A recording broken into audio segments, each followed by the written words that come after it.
기도하시겠습니다.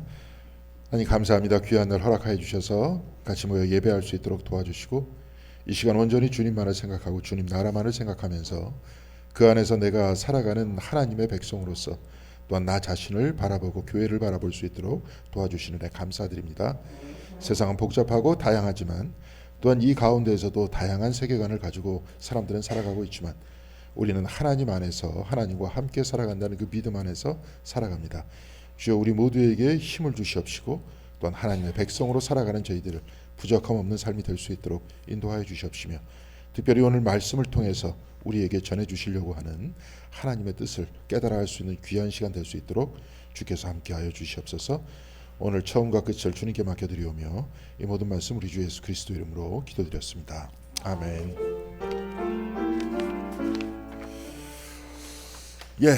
날씨가 조금 또 쌀쌀해집니다. 아침 저녁으로. 이기호 권사님 김포에서부터 또 여기까지. 어떻게 짐 정리는 좀 되셨습니까? 짐. 대충 사는 거죠. 아침에 이불을 다 개도 되고 깔아도 되고. 요즘에 그런 생각이 많이 듭니다. 근데 침대 생활을 많이 하다 보니까 옛날보다는 많이 편해진 것 같아요. 그렇죠? 이불을 다 개서 농에다 안 집어넣어도 되고 대충 그냥 침대를 만들고 가면 되니까. 자, 오늘 그 에스더서 3장 하만의 계략 여기에 관해서 잠깐 생각해 볼 수 있도록 하겠습니다. 그 에스더서를 이렇게 쭉 얘기할 때마다 제가 여러분들한테 이렇게 드렸던 내용이 있어요. 하나님에 대해서 언급이 없다. 하나님에 대해서 언급이 없기 때문에 이 에스더서를 성경에다 넣을까 말까는 과거에 이제 그 유대인들도 랍비들도 고민을 많이 했고 그리고 종교 개혁이 일어날 때 정경 결집을 할 때 그 루터도 고민을 많이 했습니다. 근데 어차피 여기 온 거 아닙니까? 그렇죠? 그러니까 우리는 지금 기독교인인데 정경 결집을 한 상태 내에서 그 성경책 내에서 텍스트를 살펴보면서 거기서 이해를 해 나가는 겁니다. 근데 여러분들 이렇게 쭉 보시면 알겠지만 우리가 저번 때까지 요한복음을 같이 봤었잖아요. 그렇죠? 요한복음을 읽기 전에는 공간복음을 읽었습니다. 근데 그 복음서를 읽을 때도 그 마가복음을 읽을 때하고 마태복음을 읽을 때 다르죠. 맛이 달라요. 완전히 다릅니다. 그 내용이. 그러니까 제가 저번 시간에 한번 얘기를 했었습니다. 광고를 할 때 주일날에도 설교할 때 참 좋은 소재일 것 같아요. 이게 광고를 하나 딱 틀어준 다음에 이 광고에서 얘기하려고 하는 게 뭐냐? 그러면은 누구나 다 알겠죠, 그렇죠? 광고는 명확해야 됩니다. 물건을 팔기 위해서 광고를 하는 거기 때문에 광고를 딱 보여주면 누구나 다 압니다. 그렇죠? 아닌가? 제가 그래서 저번 시간에 한번 그 삼성 AI 가전 요즘에 많이 나오는데 그러니까 좀 과장되게 이야기를 하잖아요. 뭐 저거 안 해도 나 다 할 수 있어. 그러다가 갑자기 한 신혼 부부가 한 몇 달 정도 써 보니까 이게 도저히 힘들다. 근데 힘듭니까? 나는 식기세척기 없이 살고 있는데 식기세척기만 있어도 굉장히 편할 것 같아요. 근데 거기서 AI가 들어가 있는 식기세척기를 사지 않아서 무지하게 고생한다라고 보여주고 있잖아요. 근데 잘 모르겠습니다. 우리 교회도 식기세척기가 있죠. 근데 뭐 넘치고 막 난리가 납니까? 식기세척기? 잘 모르겠어요. 저희 보니까 또 우리가 이게 가스레인지도 요즘에 사용 안 하고 인덕션 사용하시죠? 근데 그런 거 올려놨을 때 대부분 끓어서 넘치는 경우도 있지만 넘치는 경우면 그 광고에서처럼 과장되게 막 집안이 온통 난리가 납니까? 그 정도로 넘친 적 있으세요? 평생 살 동안에 한두 번 정도는 있으시겠지만 그냥 넘치면 냄새나니까 바로 끄고 그러잖아요. 근데 거기서 굉장히 과장되게 얘기하면서 조금 넘치려고 그러면 어떻게 되는 겁니까? AI가 딱 해서 꺼진다. 그러니까 우리들한테 요구하는 게 뭐예요? 그 광고를 틀어주면서 AI 그 인덕션을 사라. 그런 거 아니에요. AI 식기세척기를 사라. 그건 누구나 다 할 수 있죠. 그렇죠? 누구나 다 할 수 있잖아요. 그걸 뭐 애들한테 보여줘도 이 광고에서 얘기하는 거는 100% 할 수 있습니다. 그렇게 명확하게 해야 사람들이 머리에 각인이 되죠. AI 가전을 사야 되는구나. 근데 만약에 저번 시간에도 한번 얘기했었지만 그 빈센트 반 고흐의 그림을 한번 딱 보여줘요. 이 그림이 무엇을 얘기하는 걸까요? 그래서 여러분들한테 딱 얘기하면 금방 압니까? 알겠죠. 내 나름대로 해석을 하겠지. 저 그림은 이걸 얘기하는 것 같아. 근데 여러분한테 한번 쭉 이게 종이를 던져준 다음에 여기에서 한번 써보세요. 이 빈센트 반 고흐의 별이 빛나는 밤. 이것을 딱 보면은 여러분들이 빈센트 반 고흐가 우리들한테 무슨 말을 하려고 저 그림을 그렸을까요? 딱 그러면은 여러분들이 뭐라고 할 것 같아요?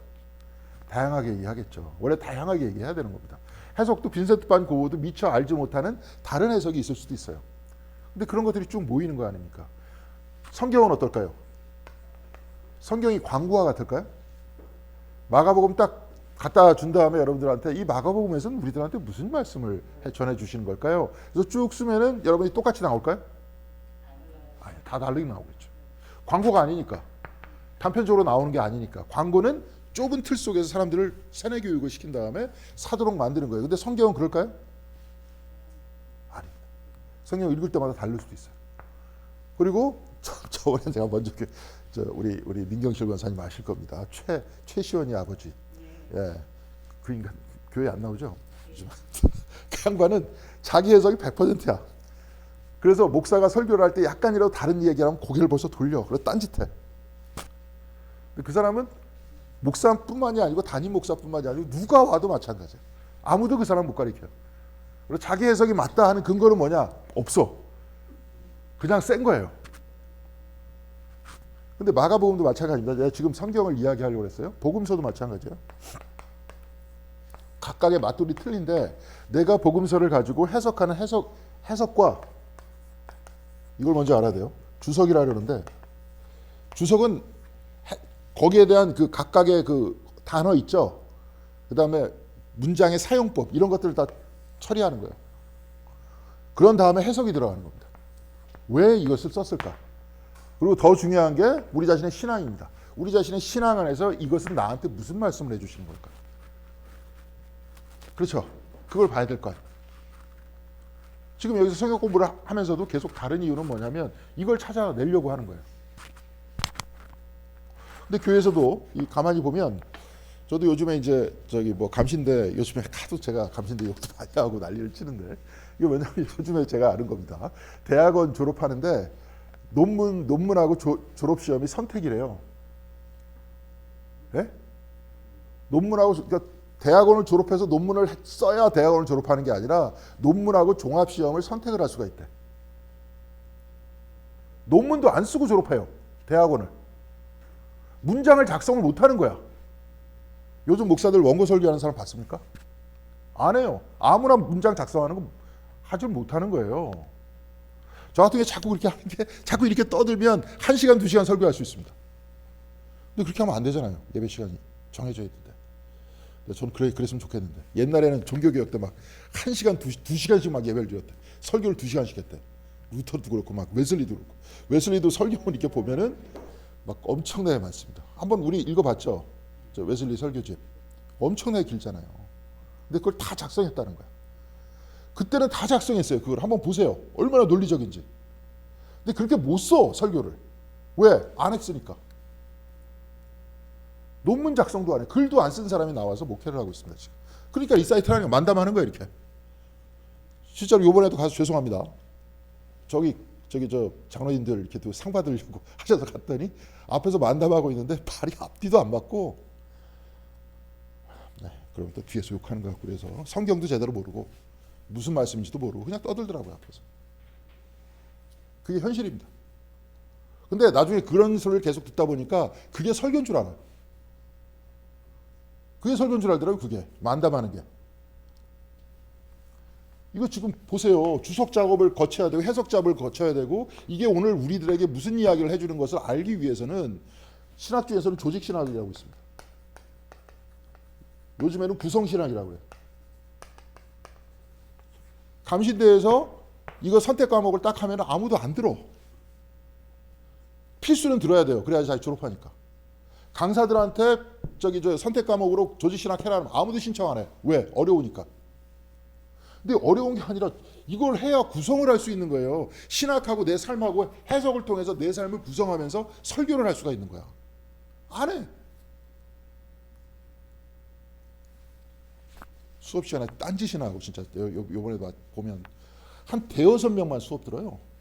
나머지 애들은 쇼핑하고 있고 채팅하고 앉아있고. 근데 그런 놈들 졸업하면은 나중에 과정 다 거치면은 목사 안수 받을 거 아니에요.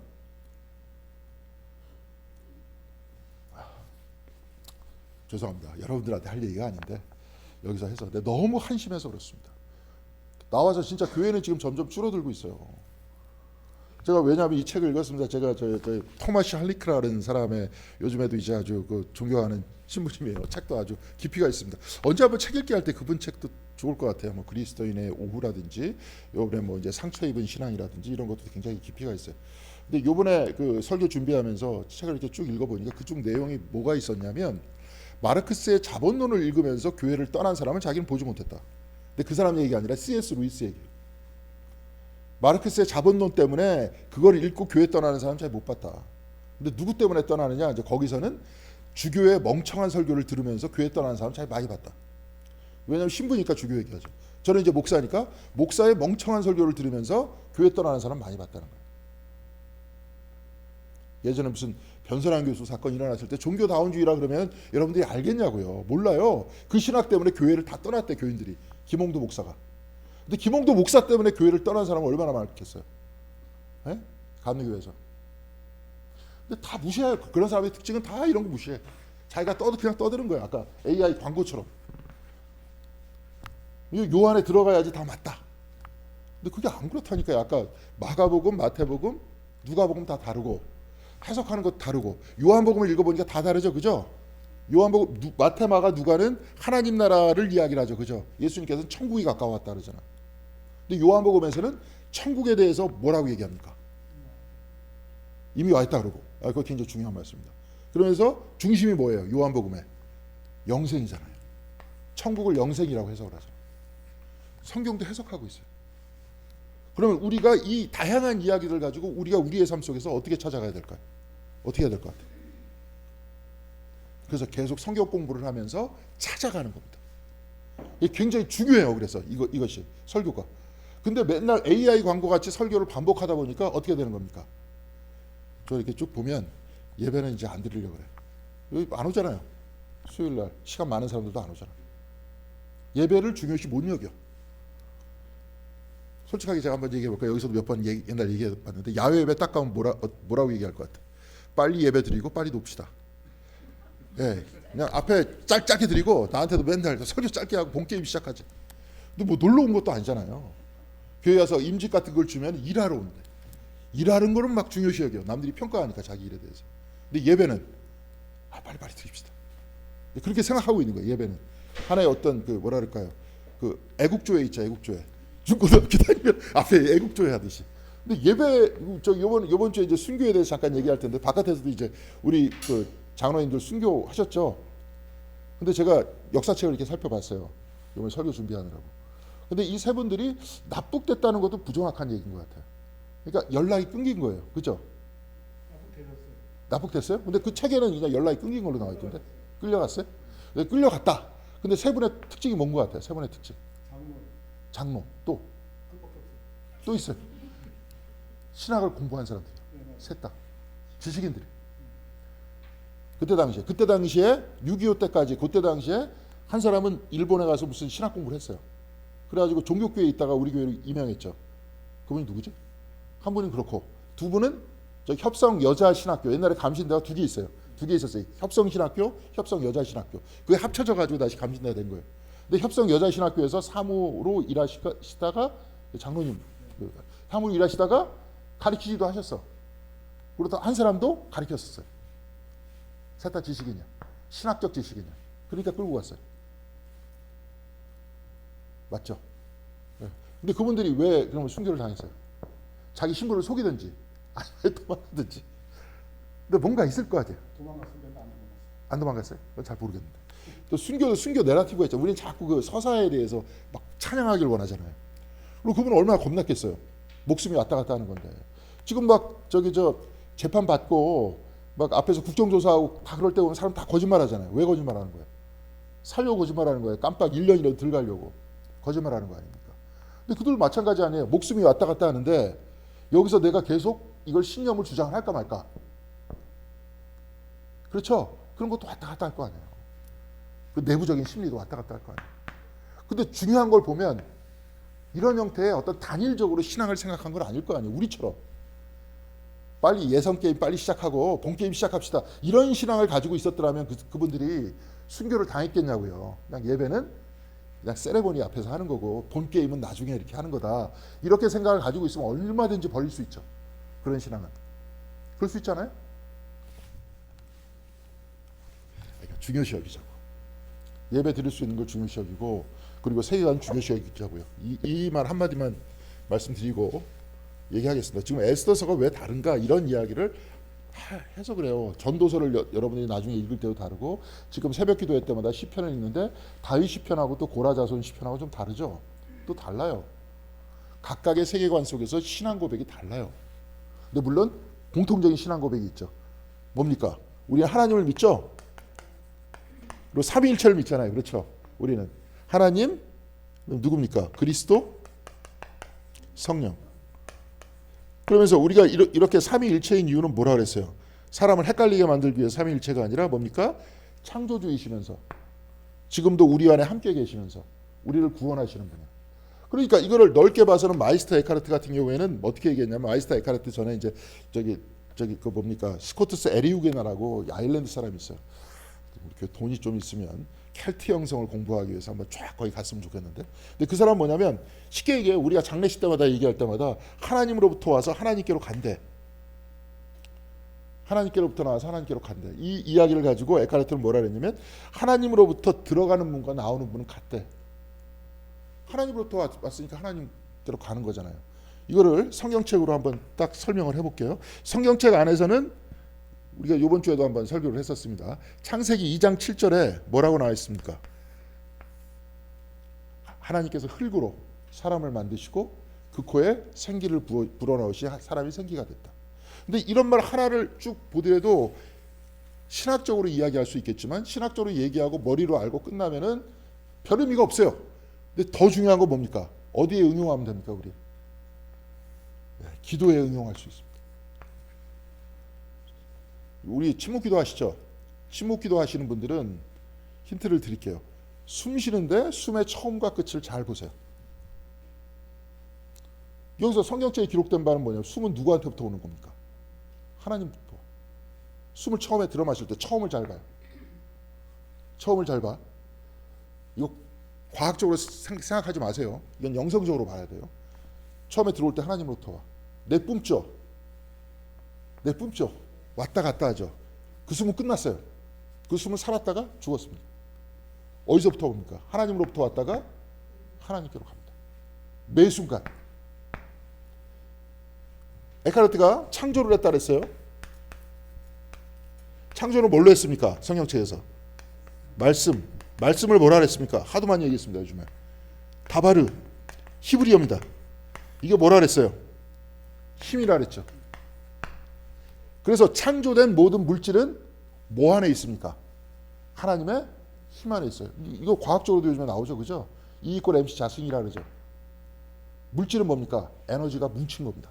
근데 거기선 그 사람들은 그렇게 얘기하고, 우리는 하나님과 지금 연결되어 있습니까? 안 되어 있습니까? 살아있는 모든 피조물들은 연결되어 있어요. 하나님께서 끊임없이 말씀하신다 그래요. 말씀은 힘이에요. 힘과 연결되어 있어요. 그렇죠? 그러니까 그러면서 에카르트는 뭐라 그랬냐면, 하나님께서 말씀하시나 그 안에 있대. 그래서 말씀은 흘러나오나 그 안에 있대. 이게 무슨 얘기냐면, 말씀이 나와, 힘이 나와. 근데 하나님은 어디 안에 있다는 겁니까? 힘 안에 있어. 우리 안에 있어. 그러니까. 그리고 우리는 또 누구 안에 있어요? 하나님 안에 있어요. 하나님 안에 있고 숨을 왔다 갔다 할 때마다 우리가 하나님으로부터 왔다 하나님께로 가. 그러니까 이렇게 생각하는 사람들이 어떤 세계관을 가지고 있습니까? 좀 아까 재판을 받고 무슨 권력을 진 그 사람들은 내가 1년이라도 깜빵에 들이고 싶다는 그 마음이 그 사람을 지배하고 있죠. 온 세상을 누가 지배하고 있습니까? 그런 사람들은. 이게 하나님의 힘이 아니라 권력의 힘일 거예요. 좀 누가 그렇다 그러대? 저 지금 대통령 보고 저기 국힘에 있었던 어떤 한 국회의원이, 이름은 잘 모르겠어요. 누가 얘기했는데 국졸이라 그랬대. 국졸. 그러면서 자기는 서울대 법대 나온 사람이야. 그 사람이 가지고 있는 모든 세계관은 학벌에 의해서 계층이 나눠져야 되는 세계관이야. 그게 그 사람이 살고 있는 세계관이야. 거기서 벗어나면 싫어해. 그리고 감히 저런 놈이 나를 다스려? 이에 인정을 못 해주는 거야. 뭔 말인지 아시겠습니까? 세계관이 그러니까 그래요. 근데 우리는 어떤 세계관을 가지고 있습니까? 그건 촌놈의 세계관이고 그런 놈이 그냥 그런 데 살라 그러고, 우리는 어떤 세계관 안에 살고 있어요? 하나님의 안에 있고 하나님 내 안에 있고 숨 쉴 때마다 우리는 하나님과 소통하고 있다. 내가 아무리 힘든 상황에 빠져 있을지라도 하나님은 나를 놔요, 안 놔요? 안 놔. 그리고 예수님 이 삼위일체 그리스도 얘기했죠. 그리스도께서 어떻게 됐어요? 오늘도 이제 잠깐 얘기할 거지만 그 가룟 유다한테 얼마에 팔렸습니까? 은돈 30냥. 30냥이 얼마인 줄 아세요? 나 잘 모르는데 노예 한 명 값이래요. 그리고 왜 예수님 저기 마가복음 마태복음에 자꾸 특히 마가복음에 넘겨주었다라는 표현을 자주 쓰냐면, 출애굽기 앞에 보면 한 사람이 태어날 때마다 속전이 붙어요. 그 사람한테 돈이 붙어. 얼마예요? 얼마. 그러니까 그 돈을 내야 되는 거예요. 무슨 말씀인지 아시겠죠? 성전에 내야 돼. 세금처럼. 사람을 뭘로 판단하는 거예요? 돈으로 판단. 그러니까 넘겨주는 거예요. 파는 거예요, 사람을. 그럼 예수님 팔렸어, 노예처럼. 그러면서 거기서 무슨 이야기를 합니까? 무슨 얘기를 해주는 거예요, 우리들한테? 팔라는 거예요? 팔지 말라는 거예요? 사람을 돈으로 계산하지 말라는 거예요. 근데 주님은 똑같이 돈으로 계산하는 사람처럼 팔려가지고 십자가에 못 박혀 죽었다. 억울하게 팔렸어. 억울한 사람들과 같이 있죠. 팔린 사람들과 같이 있어. 노예들과 같이 있는 거예요. 십자가에서 고통당해서 고통당한 사람과 같이 있는 거예요. 죽었어. 죽은 사람과 같이 있는 거예요. 삼위일체를 이야기한 이유는 우리가 하나님과 떠나지 않고 떨어질 수 없다는 얘기입니다. 창조하셨고 그리스도와 함께 고통 중에 죽음의 자리에도 같이 있다는 거예요. 바로 그것을 성령을 영혼이라 그랬잖아요. 그죠? 영에 의한 혼이라 그랬잖아요. 이걸 계속 의식하며 살아가는 거예요. 그래서 신앙이라는 거는, 영성이라는 건 뭐라 그랬습니까? 매튜 폭스가 삶의 길이라 그랬어요.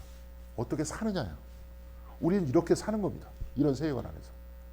그래서 자꾸 예배 드리는 거예요. 기억하려고. 기도도 마찬가지입니다. 근데 여기서는 그냥 예배 드리고 빨리 셀레모니 빨리 끝내. 그리고 야 본게임 들어가. 그런 사람은 일상적으로 살아나가는 삶하고 전혀 차이가 없는 겁니다. 차이가 없잖아요. 그냥 예배는 형식이고, 이런 여기 모이는 거는 뭡니까? 많은 사람들 모이니까 재밌잖아요. 그렇죠? 재밌잖아요. 점점 할 것도 없고 집에 가도 심심하고, 그러니까 다 와서 이렇게. 물론 그것도 의미가 있겠죠. 심심한 것보다 안 심심한 게 낫잖아요. 그죠? 그렇잖아요. 저도 이제 전 모르겠지만 나이가 이렇게 들어가면, 저도 이제 우리 교회 나이 드신 분들이 많아서 그런 부분들도 많이 하는데, 그래서 혹시 옛날에 노인대학 하듯이 수요일 날은 예배 모임을 좀 갖고 목요일 날에는 노인대학을 좀 하면 어떨까? 우리 교인만이라도. 어떻습니까? 재밌잖아요. 바깥에 그냥 집안에 가만히 앉아 있는 것보다 나오셔가지고 같이 뭐 이게 서예라도 하고 그림이라도 그리고. 싫어요?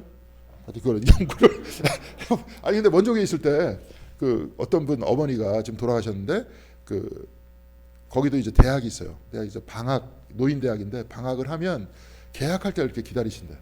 왜냐면 집에 있어봐야 할 게 없으니까. 네, 그렇게 하신대요. 근데 이제 나이가 들어가면 그 본인이 없이도 세상이 다 돌아가는 거야. 본인의 무가치함을 느낀대요. 그리고 점점 사람들이 죽어가, 아는 사람들이. 예전에 활발하게 대화를 나누다가 점점 사라져요. 그럼 나이가 들면서 특징이 뭡니까? 고독해지는 거예요. 고독함에 익숙해져야 되는 거예요. 그럼 참 서럽잖아. 그리고 자기는 밀려나고, 세상은 자기하고 상관없이 돌아가고, 자기는 고독해지고, 친구들은 사라지고. 그럼 내가 없어도 다 돌아가고. 그러니까 거기서 하기 위해서는 공동체가 있으면 좋죠. 같이 이야기를 나누고, 서로가 서로에 대해서 이해를 해주면서 얘기를 하고. 그런 기능은 있는 거예요. 근데 더 중요한 것은, 그래도 그렇죠. 여기서 하나님께서 함께 하시고 하나님과 동행하면서 살아나가는 신앙적 삶이 있다면, 혼자 있을 때에도 하나님과 고독한 가운데서도 하나님과 사귀면서 걸어갈 수 있다면, 그리고 말씀을 읽을 때마다 새롭게 깨달을 수 있다면 훨씬 더 의미 있는 일이잖아요. 신앙생활이. 그렇죠? 그리고 이런 사람들이 많아지면 세상이 그때야 바뀌겠죠. 그렇죠? 아까도 얘기했지만 권력 하나 가지고 있다고, 자동차 자기가 조금 비싼 거 탄다고 계속 크락션 울리면서 잘난 체 해보고 싶어하고, 그거 얼마나 촌스러운 세계관입니까? 촌스럽죠, 그죠? 근데 여기서 이렇게 가지라는 거예요. 그리고 말씀을 읽으면서 오늘 에스더서 같은 경우에는 그래요. 이게 무슨 하나님에 대한 이름이 나와 있지 않지만 엇비슷하게 얘기하다가 사람들이 끊임없이 어긋납니다. 하나님께서 원하시는 삶과 계속 어긋난 삶을 유대인들도 그렇게 살아요. 그러니까 그 삶의 현상들을 보여주고 있는 겁니다. 그래서 에스더서를 통해서 바로 우리가 하나님 눈에 안 보이잖아요. 그렇죠? 하나님 목소리 귀에 안 들리지 않습니까? 그냥 내가 그렇게 성경을 통해서 말씀을 통해서 또한 오늘 예배를 통해서 나에게 말씀해 주셨다고 믿고 살아가는 거 아닙니까? 그 삶 속에서도 내가 틀릴 수도 있고 내가 잘 모르겠고 그러면서 끊임없이 다가가는 거잖아요. 그렇죠? 그렇잖아요. 해석도 맞을 수도 틀릴 수도 있고 그렇지만 그럼에도 불구하고 삼위일체라는 전통 안에서 하나님께서 우리와 지금도 같이 있고 나랑 끊어지지 않고 있고 여기에 대해서 굳건히 붙들면서 가는 거 아닙니까? 세상 사람들이 다 나를 다 밀어낸다 그래도 나는 누굽니까? 하나님께서 나를 분명히 사랑하신다 하는 것을 붙들고 살아가는 거잖아요. 그렇죠? 예, 그런 겁니다. 그래서 신앙생활 하는 겁니다. 그래서 저 같은 경우에 보면 되도록이면 이런 이야기를 많이 하기로 했습니다. 왜냐하면 교회가 오래됐기 때문에 저도 신앙생활 저도 아버지 때서부터 보면은 4대째입니다. 어머니부터 보면은 3대째고. 이렇게 하다 보니까 특징들이 뭐냐면 모태신앙이라 그러잖아요. 뭘 못하는 신앙이래. 모태신앙. 그리고 교회도 예산이 적고 막 근근히 막 이렇게 꾸려지다 보니까 뭐든지 하려고 그러면 안 한다는 생각들을 먼저 많이 하더라고요. 그렇죠? 이거 못하라 해. 하지 마. 돈 들어. 그러다 보니까 계속 정체되고 밑으로 내려가는 거죠. 그리고 그렇지 않아도 기독교 공동체는 내가 볼 때는 안타깝습니다. 제가 볼 때는 이게 저는 이 성경이라는 형태를 이렇게 쳐다보면서 성경은 영성적으로 바라봐야 된다고 봐요. 여러분들이 하나님과 동행하고 있고 하나님과 함께하고 있다는 것들을 가르쳐주는 가이드입니다. 신앙은 그걸 편하게 해주는 거예요. 다른 종교는 다른 종교 나름대로의 길이 있겠죠. 불교는 불교 나름대로 자기 나름대로 거기는 불성이라는 표현을 쓰는데 불성과 하나가 됐다는 둥 그러면서 그 방법이 명상을 통해서 어떻게 한다는 둥 그건 그 사람들의 방법이고 우리들은 하나님과 함께하면서 하나님과 동행하게 하겠다고 가이드북을 주고 있는 거예요. 성경이. 그러면서 예배를 통해서 우리의 삶과 하나가 되는 그러면서 훨씬 더 의미 있고 아까도 보면은 나이가 드신 분들도 의미를 찾을 수 있고 혼자 고독한 사람도 고독이 아니고 또 우울증 같은 것도 충분히 극복할 수 있고 공황장애 같은 것도 극복할 수 있는데 사람들이 지금은 하나님을 떠났고 그렇죠? 떠났기 때문에 지금 밥 먹듯이 걸리잖아요. 그리고 저기 지금 세상이 펼쳐지는 걸 보세요. 뉴스를 통해서 보든지 뭘 보든지 정말 요만한 걸 가지고 그냥 서로 저러고 있지 않습니까? 하나님을 떠난 상태의 삶 속에서는 어떤 삶을 살고 있는지를 다 보이고 있잖아요. 지금 그러지 말자 좀. 그래서 하나님과 동행하면서 아름답게 살아가자 하는 내용입니다. 그래서 정말 신앙이 이렇게 중요한데 제가 볼 때는 기독교가 다 그런 건 아니죠. 근데 워낙에 좀 아까도 봤지만 좀 그런 목사들도 좀 많고 몇몇 사람들이 있고 또 신학 교육의 문제가 있고 막 이렇게 하다 보니까 또 누가 집중적으로 기독교를 비판을 하고 막 이렇게 하다 보니까 그 젊은 20, 30대 애들한테는 개신교는 기피 대상이에요. 너 교회 다녀? 그럼 그런데 그냥 성당 다녀, 절 다녀? 그럼 이러다가 교회 다녀? 그럼 그런다는 거예요. 이미 기피 대상이 됐어요. 근데 되게 웃긴 게 저 같은 이제 목사는 항변하는 거죠. 그러면서 왜 이단은 왜 가냐? 하나님의 교회는 왜 가? 안타깝습니다. 오히려 전통적으로 흘러내려오는 교회 같은 경우에 마치 이단처럼 취급을 받고 오히려 이단 같은 경우에는 애들이 아무렇지도 않게 가고 지금 구도가 그렇게 돼 있잖아요. 그러니까 미래가 없어요. 그러면서 우리가 고쳐나가야죠. 그래서 저는 막 그러려고 그랬었습니다. 옛날에 프랭카드 교회에다 딱 붙이면서 우리 교회는 그렇지 않습니다. 그렇게 붙여놨는데 그것도 유치하지 않습니까? 그래서 나름대로 교회를 설명할 수 있는 방식 중에 하나가 뭐냐. 우리 교회를 그런 것들을 고민하다가 보니까 앞에 순교 기념비도 같이 갖다 놓고 교회도 신학과 영성이 있다 하는 것들을 보여주려고 하는 겁니다. 교회 내부의 사람들도 그것을 찾고 왜 영성이 중요하고 영적으로 살아가는 거 중요해야 되잖아요. 근데 내가 죄송합니다. 누굴 욕하는 게 아니고 교회에서 이렇게 쭉 보면 수영하러 가야 된다 그래서 예배 못 참석하겠다. 색소폰 배워야 된다 그래서 예배를 못 참석하겠다. 그러니까 예배와 그런 형태의 취미생활과 동격으로 보고 있는 거 아니에요. 그렇죠? 오래됐으니까 그래요. 관성이 되다 보니까 취미생활 돼버린 거예요. 우리부터 문제입니다. 그러니까 우리부터 먼저 예배가 뭐고, 그리고 하나님과 함께 동행하면서 가는 것들이 어떤 것인지를 우리가 깨닫고 가야 되잖아요. 우리가 먼저 얘기할 때 다 필요 없어요. 초대교회 이렇게 얘기를 하고 소리 지른다고 그게 중요한 게 아닙니다. 삶 속에서, 일상 속에서 수많은 시들에도 의식하면서 살아가는 바로 그 삶, 그게 거기에서 열정이 나오는 것이고 하나님과 동행하면서 나오는 거죠. 한번 해보세요. 여러분들도 복잡하게 맨날 뉴스만 듣고 그냥 하루 종일 있는 거하고, 묵상하고 말씀 읽으면서 성찰하고 나아갈 때 삶의 모습이 어떻게 달라지는지 직접 시험해 보세요. 비교해 보세요. 그래서 요즘에 막 영성 일기 쓰잖아요. 그럼 비교해 보는 겁니다. 충분히 비교해 볼 수 있습니다. 자, 오늘 에스더서 3장 하만의 계략이라고 한번 살펴볼 수 있도록 하겠습니다. 여기서도 이제 모르드게의 이야기, 그리고 불임절이 이제 여기서부터 나왔는데, 부르라는 것이 어떤 뜻이고 왜 그 이야기가 나왔는지 한번 살펴볼 수 있도록 하겠습니다. 은혜 받는다는 그 이야기보다도 한번 여기서 하나님이라는 이름이 언급되지 않는 에스더서에서 하나님을 추적하고 찾아보는 것도 중요한 것 같다는 생각이 듭니다. 그리고 오늘 말씀 속에서도 그런 장치들이 있어요. 에스더서 3장 1절 다 같이 읽겠습니다. 같이 읽겠습니다. 일들이 있은 지 얼마 뒤에 아수에로 왕은 아각 사람 함므다다의 아들 하만을 등용하고 큰 벼슬을 주고 다른 대신들보다 더 높은 자리에 앉혔다. 이제 하만이 등장을 하는데, 하만은 아수에로 왕이 누구를 등용했다 그랬어요? 그 밑줄 거 있죠? 아각 사람이라 그랬죠. 아각이 누굽니까? 해가지고 찾아보니까 별 뜻이 없고, 아각이라는 뭐 나라라든지 민족이라든지 그걸 보니까 그게 아니고, 이 밑에 이제 주석을 다 해놨습니다. 아각이 누구냐면 아말렉 아시죠? 예, 아말렉 사람의 왕이었어요. 근데 우리가 사무엘서를 이렇게 쭉 보면 사무엘이 완전히 그 진멸하라 그럽니다. 사울한테. 아말렉에 딱 들어가가지고 그냥 애들부터 짐승들까지 싸그리 다 진멸해라. 진멸하라니까 사울이 어떻게 했습니까? 짐승 중에서 좋은 건 좀 남겨두고, 거기서 밑에 보면 여기 나와 있습니다. 사무엘상 15장 9절에 거기 밑에 제가 주석세 써놨죠. 거기 하나 둘 세 번째 줄 그거 같이 한번 읽겠습니다. 같이 읽겠습니다. 그러나 사울과 그 군대는 아각뿐 아니라 양떼와 소떼 가운데에서 가장 좋은 것들과 가장 기름진 짐승들과 어린 양들과 좋은 것들은 무엇이든지 모두 아깝게 여겨 진멸하지 않고 다만 쓸모없고 값없는 것들만 골라서 질면했다. 그러니까 죽일 것들만 죽이고 좋은 것들은 다 자기가 가졌다 이거예요. 아각이라는 사람은 뭐라 그랬어요? 아각, 아말렉의 왕입니다. 안 죽였어요. 이 사람은 죽이지 않았어요. 그러면서 여기서 쭉 보면 우리가 이 부분을 읽을 때 어떻게 읽어야 되느냐, 그러니까 특히 어떻게 하나님이 아말렉한테 가가지고 애들까지 짐승까지 싸그리 다 진멸하라 그럽니다. 어떻게 생각하십니까? 받아들일 수 있어요?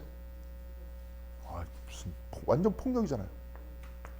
내가 아말렉의 입장에서 한번 살펴보자는 거예요. 그럼 하나님이라는 존재는 어떤 존재로 보입니까? 파괴의 신이잖아요. 그래서 이제 그 측면에서 읽으면 안 됩니다. 그럼 어떤 측면에서 읽어야 되는 거예요? 나중에 사울이 막 그렇게 얘기하면서 뭐 사무엘하고 막 말다툼할 때 사무엘이 뭐라 그랬습니까? 거기서 나온 말이 순종이 제사보다 낫다. 그런 얘기. 하나님께 순종하라는 얘기. 죽이라는 이야기가 얘기의 핵심이 아니라 네가 너의 편의대로 가는 거야. 사람이 그럼 타락할 때 어떻게 되는 겁니까? 하나님께 순종해서 완전히 그 뜻대로 가는 게 아니라 편의대로 골라서 따라가는 겁니다. 그 얘기를 하려고 그랬던 거예요. 근데 그때 당시에는 뭡니까? 전쟁이 일어났던 그 전쟁의 시기 안에서 어떻게 우리가 하나님과 동행하며 살 것인가, 그 얘기를 읽어야 되는 거예요. 여하튼 간에 여기 그랬어요. 그럼 아각이라는 존재는 누굽니까? 아말렉의 왕이죠. 원수죠. 그렇죠? 그래서 여기서 아각이라는 사람 이름이 나오잖아요. 그렇죠? 아수르의 왕은 아각 사람이라 그러잖아요. 그렇다고 아말렉 사람이 아니라는 겁니다. 대척점에 서 있는 사람이라는 것을 부각시키기 위해서 이렇게 얘기했어요. 그렇죠? 그래서 함므다다의 아들 하만이라 그랬습니다. 함므다다도 별 의미가 없더라고요. 하만이라는 것도 의미가 별로 없습니다. 근데 중요한 것은 누구의 아들이라 그랬죠? 당시에는 성이 없었어요. 그러니까 항상 누구의 아들입니다. 아직까지 성이 없는 데 있습니다. 옛날에 혹시 일본 드라마 이렇게 보신 분 계십니까? 일본 드라마에서 막 칼제비들이 탁 나왔을 때 누구의 아들 누구라고 못 보셨어요? 별 몰라도 됩니다. 그때 당시에 성이 없었던 거예요. 누구의 아들 누구예요? 지금도 성이 없는 나라가 있습니다. 아이슬란드가 성이 없습니다. 거기서 나중에 한번 축구 나올 때 한번 보세요. 다 그 사람이 누구 무슨 베르베르 손 무슨 손 손이 뭐예요? 이 손이 아니라 son이란 뜻입니다. 영어로 누구의 아들 누구야? 뭐 로만 잉그베르 손 그러면 잉그베르의 아들 로만이란 뜻이에요. 거기도 성이 없습니다 지금. 그러니까 여기도 마찬가지예요. 성이 없기 때문에 함무다다의 아들 하만이라는 표현을 썼던 겁니다. 우리 저 마리아도 굉장히 많죠. 우리 성역책 안에 마리아를 설명할 때 항상 뭐라고 얘기합니까? 막달라 마리아. 막달라는 뭡니까? 막달레나 지방의 마리아라는 뜻이에요. 그리고 야고보의 어머니 마리아. 뭐 이런 식으로 표현합니다. 그러니까 여인들은 좀 불쌍하죠, 그죠? 지역명하고 누구 아들의 어머니라고 이야기를 하면서 표현합니다. 근데 남자들은 누구의 아들이라고 표현을 했던 거예요. 그러니까 이제 이렇게 하다 보니까 인구가 많아지면 어떻게 됩니까? 좀 질서가 필요하잖아요. 그러니까 성들이 다 붙은 겁니다. 여기 다 성들이 있잖아요. 그죠? 그런 얘기예요. 그래서 이제 여하튼 뭐 그런 사람이에요. 그런 사람을 등용해서 벼슬을 주고 다른 대신들보다 더 높은 자리에 앉혔어요. 이 사람의 특징이 있습니다. 아하수에로 왕의 특징이 뭘까요? 요 밑에도 얘기했지만 자기 뜻대로 잘 못합니다. 밑에 있는 사람한테 왔다 갔다 그래요. 우리가 저번 시간에 이렇게 쭉 봤지만 와스티라고 부인이 있었죠. 부인을 폐위시킬 때 누구 때문에 폐위시킵니까? 자기가 기분이 좀 나빴어. 부인 보러 오라 그러니까 안 와. 그래가지고 잔뜩 화가 났어. 부인이 좀 예뻐가지고 사람들 앞에서 좀 자랑하려 그러니까 부인이 안 왔어요. 막 화가 나니까 누가 뭐라 그럽니까? 밑에 사람들이 자꾸 뭐라 부추기잖아요. 그러니까 폐위시켜라 그러니까 폐위시킵니다. 여기도 마찬가지예요. 하만이라는 사람을 등용시켜서 그 사람이 자기를 대신하게 만들어. 그러면서 아하수에라고 저번 시간에도 얘기했지만 왕이라는 사람은 과거에 뭐라 그랬습니까? 신이라 그랬잖아요. 그러니까 이런 존재가 신이에요, 신이 아니에요? 신이 아니라는 것들을 자꾸 부각시키는 겁니다. 에스더는. 하나님 왜 왕을 신으로 섬기지 말라는 거예요? 계속 신으로 섬기잖아요. 그렇죠? 그렇습니다. 뭐 지금도 그렇고 지금도 비슷비슷하죠. 지금도 권력이 신이잖아요. 그러니까 이제 그 사람이 신이 아니라 권력이 왜 신이 되는 겁니까? 과거에는 제가 중세시대 때까지만 하더라도 이단이다 그러면 뭔지 아세요? 이단? 교회에서 이단이다 그러면 화형입니다. 그래서 권력인 거예요. 사람의 생사의 여탈권을 내가 쥐고 있기 때문에 그래요. 지금 요즘 시대에 목사가 권력이 없는 이유는 뭐 때문에 그렇습니까? 어떤 영향력도 여러분들한테 취할 수 없기 때문에 그런 거예요. 그렇죠? 이게 이제 첫 번째로 권력입니다. 근데 가장 취할 수 있는 강력한 힘이 뭡니까? 요즘엔 권력의 중심이 뭐 때문에 권력이 있는 거예요? 돈이잖아요. 그렇죠? 돈 때문에. 한국에서는 이제 돈이 흐르는 방향은 어느 쪽으로 흐릅니까?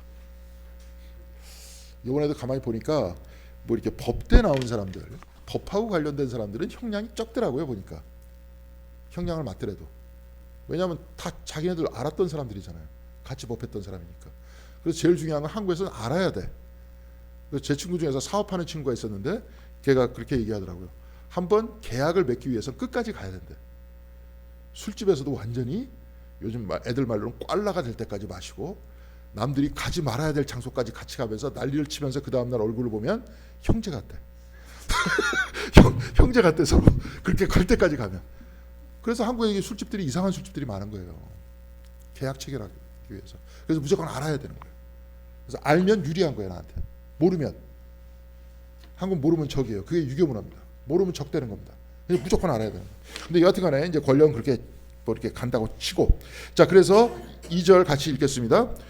대궐문에서 근무하는 신하들은 하만이 드나들 때마다 모두 꿇어 엎드려 절을 하였다. 하만을 그렇게 대우하라는 왕의 명령이 있었기 때문이다. 그러나 모르드게는 무릎을 꿇지도 않고 절을 하지도 않았다. 왜 그랬을까요? 왕이 명령했잖아. 그럼 왕 명령 따라야 될 거 아니에요. 근데 이 사람은 안 따랐어요. 그러면서 거기에 대해서 설명을 안 해. 여기에 대해서는. 근데 우리가 다니엘서를 이렇게 쭉 보면 다 아시죠? 제가 그 밑에 부분에 글을 써놨습니다. 하나, 둘, 셋, 넷, 다섯. 밑에서 다섯 줄 거기 밑에 이제 주석과 해석을 써놨는데요. 그거 한번 보겠습니다. 3장 17절부터 18절까지 같이 읽겠습니다. 불 속에 던져져도 임금님 우리를 지키시는 우리 하나님이 우리를 활활 타는 화덕 속에서 구해주시고 임금님의 손에서도 구해주실 것입니다. 비록 그렇게 되지 않더라도 우리는 임금님의 신들을 섬기지도 않고 임금님이 세우신 금신상에 절을 하지도 않을 것입니다. 라고 이야기를 했습니다. 고집스럽죠? 겉으로 볼 때는. 그렇죠? 예, 제가 볼 때는 아까 AI 이렇게 그건 뭐 얘기하면은 뭐 그렇기 때문에. 근데 중간에 여기서도 그래요. 저기 사드락과 누굽니까? 사드락과 메삭과 아벳느고죠. 이 세 명입니다. 그리고 다니엘도 이제 포함해서 같이 했죠. 다니엘은 하루에 3번 예루살렘을 향해서 창문을 열고 기도를 했습니다. 예. 그러니까 지금도 그래요. 지금 저기 이슬람교 있죠. 하루에 몇 번 기도합니까? 그 사람은 5번 기도합니다. 하루에 5번 메카를 향해서 기도합니다. 우리 그런 분 없잖아요 지금. 요거 한번 나오라는 것도 막 그래서 뭐 이슬람 뭐 어쩌고 그 사람 굉장히 경건해요. 하루에 5번 기도해 보세요 한번. 뭘 하더라도 펼쳐놓고 시간 딱 되면 기도합니다. 바깥에 있더라도 가까운데 성전이 있으면 들어가가지고 거기서 기도하고 없으면 깔아놓고 거기서 기도해요. 그래서 저번에도 한번 얘기했잖아요. 한번 보여드렸으면 좋겠다고 저 터키에서 저 성전으로 들어가는 대학생이에요. 여자 대학생 여대생한테 좀 시간이 좀 많은 것 같지 않냐? 하루에 5번씩 기도하냐 그러니까 뭐라 그랬다 그랬죠? 기억 안 나시죠? 그때 뭐라 그랬냐면 하나님이죠. 알라가 하나님이니까. 하나님은 창조 이후부터 지금까지 끊임없이 우리를 위해서 일하고 계신데 하루에 5번 기도하는 게 뭐 대수냐? 그러면서 그렇게 하다 보니까 그 사람들은 어느 세계관 안에 있습니까? 신앙적 세계관 안에 있는 거잖아요. 어떤 면에서 지금 이슬람이 현대 사회에서 터키가 현대 사회잖아요. 현대 사회에서 신앙을 어떻게 지켜내고 살아가고 있는지를 우리들한테 가르쳐주고 있는 거예요. 그 사람들이 기독교를 비판하는 이유가 뭔지 아십니까? 기독교 들어오면 타락한다는 거야 사람. 지금 그러잖아 지금. 대충 예배 드리려고 그러고 아까도 얘기했지만 국민의례 같이 예배 드리려고 그 사람은 그게 싫다는 거예요. 그렇죠? 그걸 세속하라는 거예요. 이슬람은 지금 세속화를 거치지 않는 거예요. 세속화를 거부하고 있는 겁니다. 그럼에도 불구하고 현대에서 살면서 신앙을 가지고 현대적 삶을 살고 있는 겁니다. 그런데 기독교 국가들은 세속화를 거치면서 세속화 안에서 자기가 종교를 선택하면서 살아가고 있어요. 그렇게 하다 보니까 지금 교회가 어떻게 됐습니까? 이렇게 되고 극단적인 교회들만 커지잖아요. 이것도 이 현상입니다. 이것도 잘 봐야 돼요. 종교학적으로 이거 나중에 이렇게 잘 봐야 돼요. 나중에 시간이 있으면 한번 이야기를 해드리도록 하겠습니다. 자, 그래서 모르드게가 절하면 좋겠는데 안 했어요. 근데 내가 보니까 여기서 이 얘기를 하고 싶은 거예요. 근데 말을 안 해. 일부러 얘기했던 거예요. 야, 쭉 보니까 위에서 아각 사람 얘기가 나오잖아요. 그렇죠? 적대적인 사람을 이야기를 등장하면서 거기에 대해서 구체적으로 얘기 안 해. 여기서 모르드게가 절하지 않은 것에 대해서도 여기서 지금 뭐 사드락과 메삭과 야벳느고 같이 그 사람 같이 이렇게 얘기를 안 해요. 그럼에도 불구하고 모르드게는 절하지 않았다. 그렇게만 얘기합니다. 그런 얘기를 하고요. 3절 같이 읽겠습니다. 모르드게가 그렇게 하니 대궐문에서 근무하는 왕의 신하들이 모르드게를 나무랐다. 어찌하여 왕의 명령을 지키지 않소? 그럼 대답해야 될 거 아니에요. 대답 안 합니다. 그렇죠. 그러니까 에스더서를 보면서 우리의 삶에 대한 이야기를 반추시켜야 돼요. 우리도 지금 이야기를 못 하잖아요. 바깥에 세속 사회에서. 그렇죠. 얘기를 못 하는데 그 가운데에서 우리가 어떤 신앙을 지켜나가야 되는지를 이야기를 해주고 있어요. 그래서 4절 같이 읽겠습니다. 그들이 날마다 모르드게를 타일렀으나 모르드게는 그들의 말을 듣지 않았다. 마침내 그들은 하만에게 이런 사실을 알렸다. 그들은 모르드게가 스스로 유다 사람이라고 말한 적이 없으므로 그의 그런 행동이 언제까지 용납될 수 있는지 볼 셈이었다. 그리고 이제 한번 쭉 봐요. 모르드게는 대답을 안 합니다. 계속. 그리고 5절 같이 읽겠습니다. 하만은 모르드게가 정말로 자기에게 무릎을 꿇지 않고 자기에게 절도 하지 않는 것을 보고 화가 잔뜩 치밀어 올랐다. 화가 잔뜩 치밀어 오르죠. 왜 치밀어 오릅니까? 남들은 다 하는데 자기는 안 해서 그렇죠. 그러다 보니까 자기가 커져요, 작아져요? 작아져요, 커져요? 커지는 거죠. 커지면 저희 불편해질까요? 불편해지지 않을까요? 여러분, 내가 커지면 내가 이런 사람인데 이렇게 쭉 얘기하면 불편해집니까? 불편해지지 않습니까? 불편해질걸요 아마? 이렇게 한번 해보세요. 자기를 키우는 게 불편한지 자기를 낮추는 게 편한지. 그렇죠? 자기가 낮은 사람은 내가 이렇게 쓱 지나가도 인사를 안 해도 뭐랍니까? 신경 쓸 것 같아요? 신경 안 쓸 것 같아요? 안 쓰죠. 전혀 마음에 상처를 안 입습니다. 근데 이 사람은 지금 화가 났죠? 화가 났다는 건 뭐예요? 상처 입었다는 거예요? 상처 입지 않았다는 거예요? 상처 입었다는 거예요. 왜? 자기가 크니까. 그렇죠? 그럼 예수님께서는 어디까지 낮추라 그랬습니까? 죽을 때까지? 그럴 수도 있겠죠. 근데 이제 바늘구멍, 낙타의 바늘구멍 얘기하죠. 낙타가 바늘구멍을 통과할 만큼 그 정도로 작아져야 된다. 그런 이야기를 하시죠. 오히려 주님께서는 막 속전에 팔릴 만큼 낮춰줬잖아요. 그래서 우리가 주님을 쳐다보면서 사실 우리는 겸손을 배워야 되고 하나님과 본체이시나 자기를 비워서 종의 형체로 내려가서 십자가까지 낮아졌다. 십자가까지 낮아졌다는 게 어떤 얘기입니까? 예수님께서 십자가에 못 박혔다는 게 어디예요? 어디입니까? 예수님께서 못 박힌 장소. 예? 골고다. 골고다가 무슨 뜻이에요? 예. 해골. 왜 해골일까요? 언덕이 해골 모양으로 생겨서 해골일까요? 이거 한번 얘기했어요. 십자가에 사람이 못 박힌 다음에 죽어도 그대로 내비뒀다. 그래가지고 썩을 때까지 내비뒀다. 그럼 뭐 들깨가 먹기도 하고 새가 쪼아 먹기도 하고 아주 흉물스럽게 사람이 바뀌겠죠. 그럼 뼈만 남아서 사람이 어떻게 되겠습니까? 밑으로 떨어지겠죠. 그럼 여기에 어떤 장소입니까? 해골이 널려있던 장소입니다. 물론 이제 항상 사람들은 순교적 서사를 이야기할 때 순교 때문에 계속 이번 주에는 막 책 읽고 있는데 그래서 아름답게 자꾸 표시하려고 그러고 성화에서는 십자가에 못 박힌 자리를 어떻게 표현합니까? 굉장히 아름답게 표현을 해요. 저기 해가 쫙 지고 있고 주님께서 고통스러워하고 있고 막 옆에서 막달라 마리아하고 마리아가 눈물을 흘리고 있고 굉장히 경건하게 보이고 있지만 우리가 골고다라고 얘기해요. 성경에서는 그렇게 안 얘기하잖아요. 해골이라는 곳에 예수님께서 못 박히셨다 그랬죠. 완전히 해골바가지가 있는 쓰레기장 같은 곳 아니에요. 그러니까 어디서부터 하나님의 본체이시나 어디까지 낮아지신 겁니까? 여기까지 낮아지셨다는 거예요. 그러면서 우리 안에 어떤 마음을 품으라 그랬습니까? 그 마음, 곧 그리스도의 마음을 품으라. 하만의 마음을 품는 게 아니라 누구 마음을 품는 겁니까? 그리스도의 마음을 품으라. 하만의 마음을 자꾸 품다 보니까 자꾸 이렇게 힘들어지는 거예요. 오히려 자기가. 그래서 이제 나중에 힘들어지는 그 표현을 싹 다 죽이겠다. 저 모르드게만 죽이는 게 아니라 누구를 죽입니까? 유대인들을 모조리 죽이겠다. 웃기잖아요. 유대인들이 다 잘못했습니까? 아니면 모르드게만 잘못했습니까? 모르드게만 잘못했는데 왜 다 죽여? 에? 남들을 학살을 할 만큼 그 정도로 화가 엄청나게 났고 그 정도로 상처를 받았다. 이 얘기입니다. 자, 그리고 6절 같이 읽겠습니다. 더욱이 모르드게가 어느 민족인 것이 알고서는 하만은 모르드게 한 사람만 죽이는 것은 너무 가볍다고 생각하였다. 하만은 아하수에로가 다스리는 온 나라에서 모르드게가 같은 결의인 유대 사람들을 모두 없앨 방법을 찾았다는 거예요.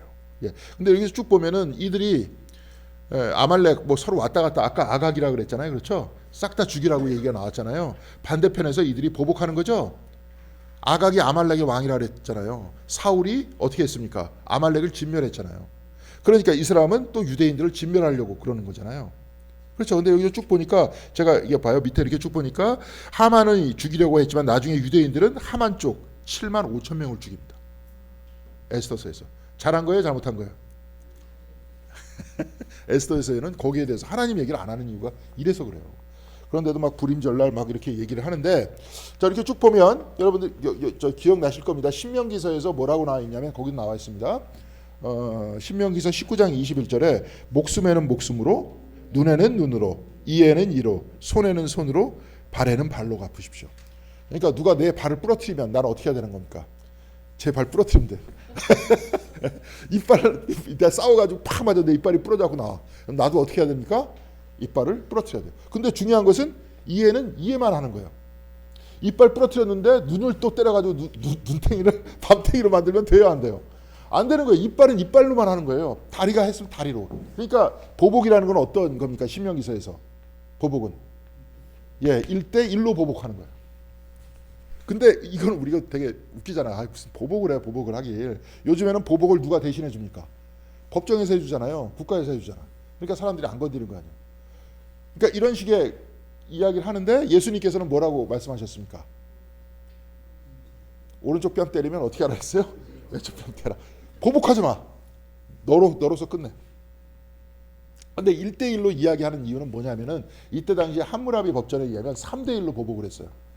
한 대 맞으면 이빨 빠지면 어떻게 해야 됩니까? 3군데를 때려야 돼.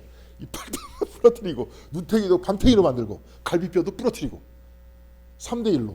그럼 한 사람 맞은 사람은 또 3개 맞았잖아요. 그럼 그 사람은 어떻게 보복할까요? 9개. 그러니까 보복이 끝이지 않잖아요. 그러니까 여기서 신명기서에서 얘기하는 거는 1대1로만 보복해라. 당시에는 평화적인 선언이었던 거예요. 근데 예수님은 한 번 더 나가가지고 아예 하지 말라 그랬던 겁니다.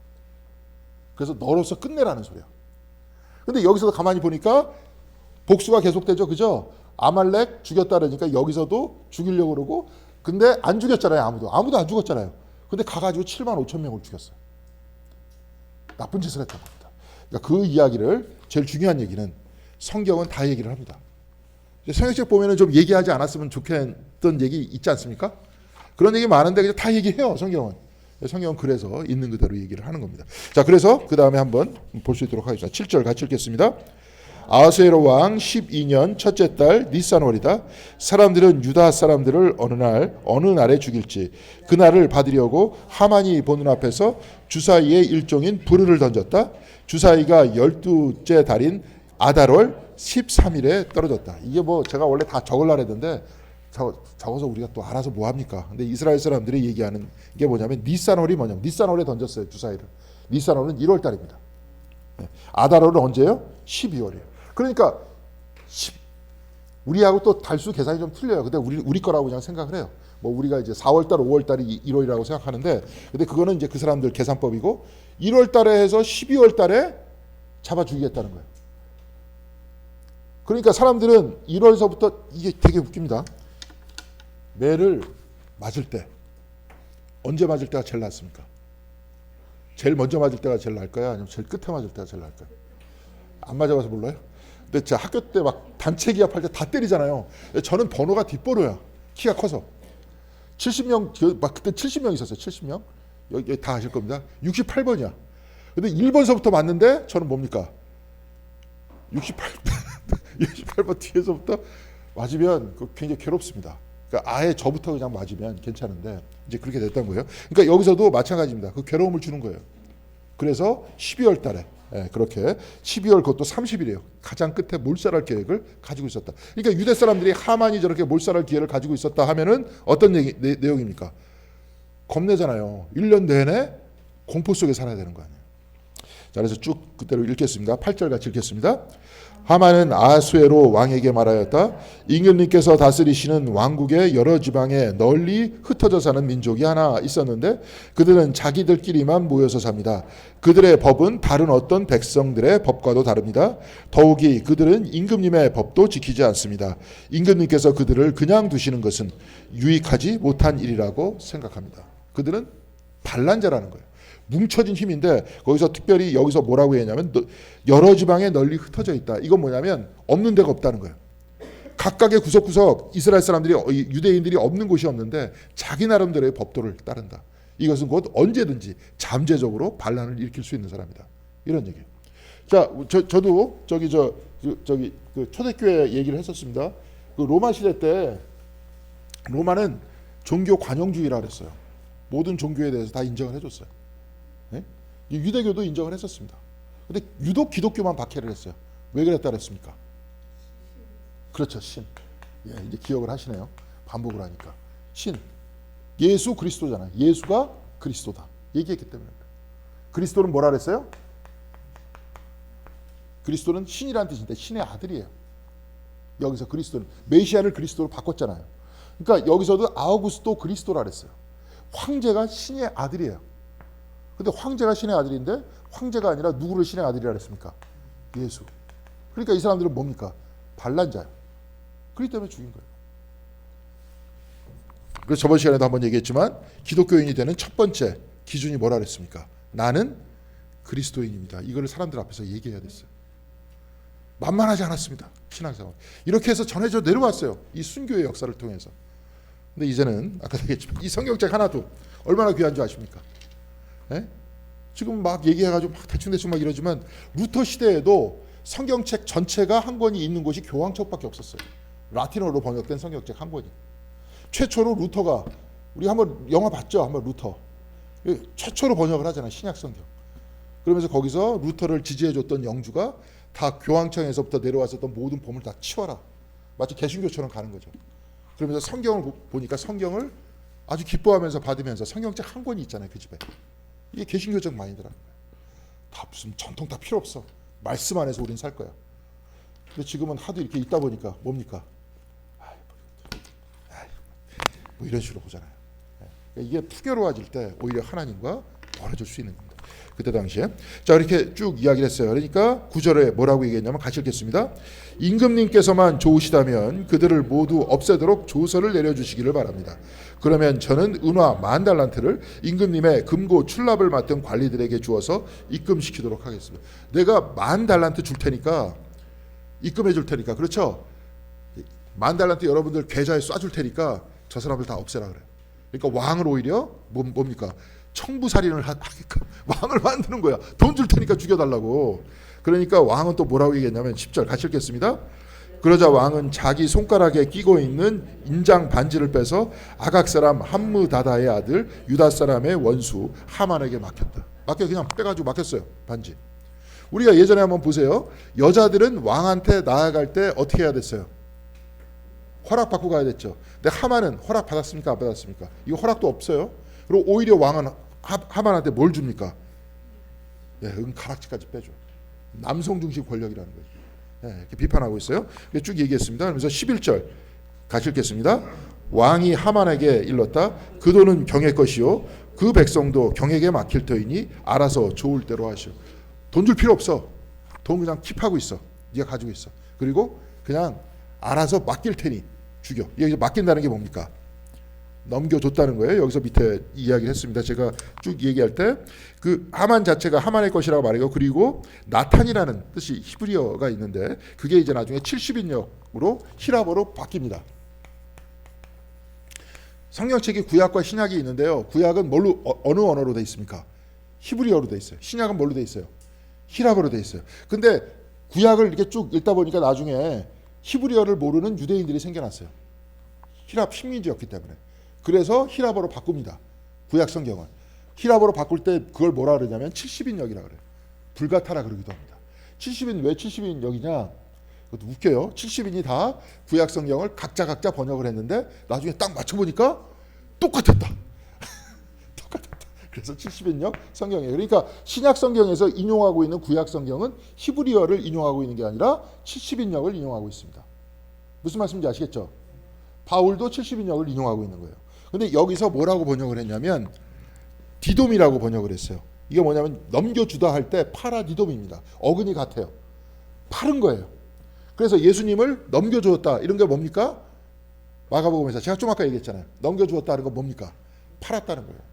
여기서 지금 판 거예요. 너한테 줄게. 네가 알아서 해. 네 거야 이제. 내 게 아니야. 유대인들은. 라고 아하수에로 왕이 얘기했습니다. 바보 같지 않습니까? 하만을 믿을 수 있는 근거가 뭡니까? 없죠. 아무것도 없어요. 그냥 하만을 임명했대. 그래서 그냥 수족처럼 부렸대. 근데 수족처럼 부린 게 아니라 나중에 하만의 명령을 지금 듣고 있어요. 그러니까 그 정도로 무능하다. 이런 무능한 왕을 신이라 그러면 돼요, 안 돼요? 안 된다는 얘기입니다. 그럼 우리의 신은 누굽니까? 하나님이라는 소리입니다. 이제 그렇게 아하수에로 왕을 계속 깎아내리고 있어요. 그렇게 쭉 이야기를 하니까 12절 같이 읽겠습니다. 첫째 달 13일에 왕이 서기관이 소집되었다. 그들은 하만이 불러주는 대로 각 지방의 글과 각 민족의 말로 조서를 만들어서 왕의 대신들과 각 지방의 총독들과 각 민족의 귀족들에게 보냈다. 조서는 아하수에로 왕의 이름으로 작성되었다. 거기에 왕의 인장 반지로 도장을 찍었다. 아까 도장을 누가 줬다 그랬습니까?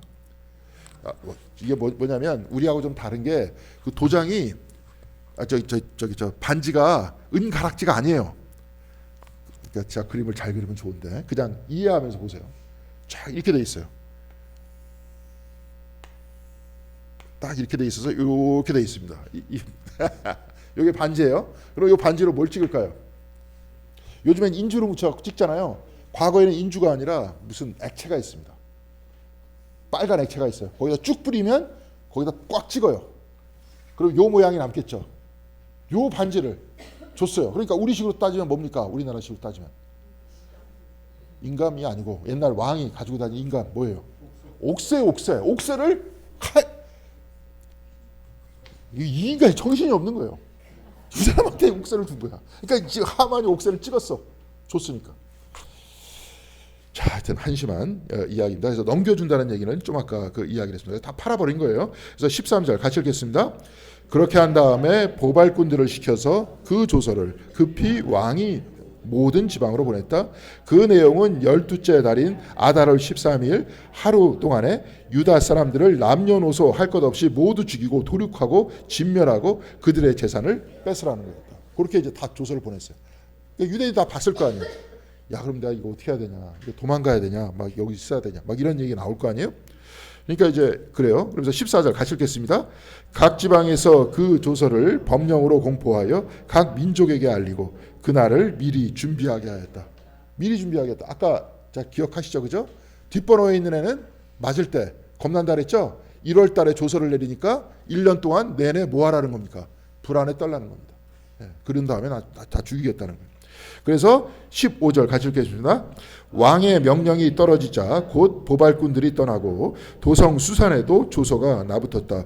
왕과 하만은 함께 술잔을 기울이며 앉아 있었지만 수산성은 술렁했다. 성이 전체가 술렁했다는 거예요. 오히려 사람들은 유대인들이 아니면 죽을 이유가 없잖아요. 그렇죠? 유대인들이 술렁인 게 아니라 지금 누가 술렁했다 그랬습니까? 수산성이 흔들린 거예요. 그러니까 모든 백성들은 서로가 서로를 걱정해주고 있어. 유대인인데도 페르시아 사람들은 걱정해주고 있어요. 근데 왕하고 지금 하만은 뭐 하고 있습니까? 술 먹고 있어. 우리나라 지금 깜빵에 들어가 있는 사람 좀 비슷하죠? 비슷하죠. 자기 왕으로 아는 거 아니에요. 막 그냥 나라 막 경제가 어지럽다 해도 자기는 밤에 먹고 자면 되는 거예요. 지금 이게 둘이서 이렇게 먹고 있잖아요. 자, 그러고 있습니다. 또 그러면서 여기서 우리들한테 무슨 이야기를 해주고 있습니까? 성경은. 자, 하나님한테만 무릎을 꿇고 하나님이 아닌 존재에 무릎을 꿇고 절할 수 없다 라고 다니엘서에는 얘기했어요. 근데 여기서는 그 얘기는 안 합니다. 그런데 모르드게는 바로 그 신앙적 삶을 지켰다. 왜냐? 이 성경을 읽는 모든 사람들은 다 어떤 사람들입니까? 다니엘서를 알고 있어요? 알지 못해요? 알고 있어요. 하나님한테만 무릎을 꿇어야 된다는 걸 알고 있어요? 알지 못해요? 알고 있습니다. 모르드게의 이런 행동을 보면서 어떻게 되는 겁니까? 알고 있는 거예요. 자, 그러면은 신앙을 지키는 게 쉽습니까? 어렵습니까? 어렵다는 거예요. 명운이 걸리는 거예요. 그러면서 신앙을 이 가운데 지키고 있었다 하는 얘기를 우리들한테 하나님에 대해서는 얘기를 안 하지만 얘기를 해주고 있다. 그럼에도 불구하고 인간의 한계는 나중에 어떻게 됩니까? 자기를 위협했고 죽이려고 했기 때문에 내가 또 걔네들을 죽이겠다. 이렇게 해서 복수의 끈이 끊어지지 않는다. 그러면 사람들은 뭘 읽을 것 같아요? 제가 좀 아까 얘기했듯이 이에는 이, 눈에는 눈. 우리와 같은 기독교인들은 어떻게 읽습니까? 보복해야 돼요? 보복하면 안 돼요? 안 된다 하면서 읽어내는 거잖아요. 그렇게 성경은 이야기를 해주고 있습니다. 그래서 에스더서가 이제 앞으로 쭉 전개되는 방향은 다 알죠? 다 아는 겁니다. 여태까지 뭐 에스더 이제 편들고 모르게 편들면서 야 이래야 되는데 이러면서 스토리를 읽듯이 읽었지만 이 가운데 좀 더 깊은 뜻을 우리가 살펴보는 것이 더 좋다 이렇게 생각을 했습니다. 다음 주에는 뭡니까? 다음 주에는 이제 에스더를 찾아가서 이제 그런 내용, 그래서 에스더가 결단하는 그러한 내용을 우리가 살펴볼 수 있도록 그렇게 하겠습니다. 예, 질문 있으십니까? 없어요? 예, 없고. 그리고 이번 주 그 5월 1일이죠. 5월 1일. 5월 1일이 금요일이죠. 뭐 그냥 별 이유가 없는데 노동절이죠. 그 쉬는 날이죠. 저는 안 쉽니다. 교회에서 예배도 쉴 수 없잖아요. 노동절이고 그래서 저기 뭡니까? 우리 그 다음 주에 화요일 날 월사기도회가 있는데 뭐 어린이날 어디 안 가시죠? 어린이날하고는 점점 나이가 이제 드셨으니까 상관이 없는 나이가 되고 그냥 귀중하게 하루 쉬는데 하여튼 뭐 월사기도회 그때 잘 준비해 주시기 바랍니다. 다른 뭐 광고 사항 혹시 있으십니까? 없습니까? 없으면 기도하고 마치도록 하겠습니다. 하나님 감사합니다. 귀한 날 허락하여 주시고 말씀 배울 수 있도록 도와주시네 감사드립니다. 우리가 여호수아가 늘 입술에 주님을 향한 그 묵상이 떠나지 않으면서 모세가 얘기했듯이 강하고 담대하라 하면서 그 모든 삶 속에서 강하고 담대하게 하나님과 동행했던 것과 같이 우리들도 말씀이 우리의 가슴과 우리의 삶을 떠나지 않도록 도와주시옵시고 또한 우리의 기도를 드리는 그 찬양이 우리의 입술과 우리의 마음을 떠나지 않도록 인도하여 주셔서 늘 우리가 하나님 안에서 하나님과 더불어 살 수 있도록 도와주시며 기도의 시간에도 하나님과 더불어 살 수 있도록 주께서 함께하여 주시옵소서. 그리하여서 에스더서와 같이 하나님께서 하나님의 이름이 드러나지 않는 세상 또한 하나님이 보이지 않는 바로 이 세상 신앙 고백도 마음대로 하지 못하는 바로 이 세상 안에서 이들이 어떻게 신앙을 지키고 하나님과 동행하였는지를 잘 살펴볼 수 있도록 도와주시고, 우리가 우리 삶 속에서 하나님과 어떻게 동행해야 하는지를 깨달아 알 수 있는 지혜를 허락하여 주셔서 우리가 이렇게 기독교가 위기인 이 세상, 특별히 개신교가 위기인 이 세상 속에서 흔들리지 않고 하나님 안에서 하나님과 더불어 살아갈 수 있는 저희들의 삶이 될 수 있도록 주께서 함께하여 주시옵소서. 늘 같이 하여 주시옵시고 늘 하나님 안에 살면서 또한 이웃들과 또한 우리 교회의 교우들과 화평하게 살 수 있도록 주께서 함께하여 주시길 바라고, 이 모든 말씀 우리 주 예수 그리스도 이름으로 기도드렸습니다. 아멘.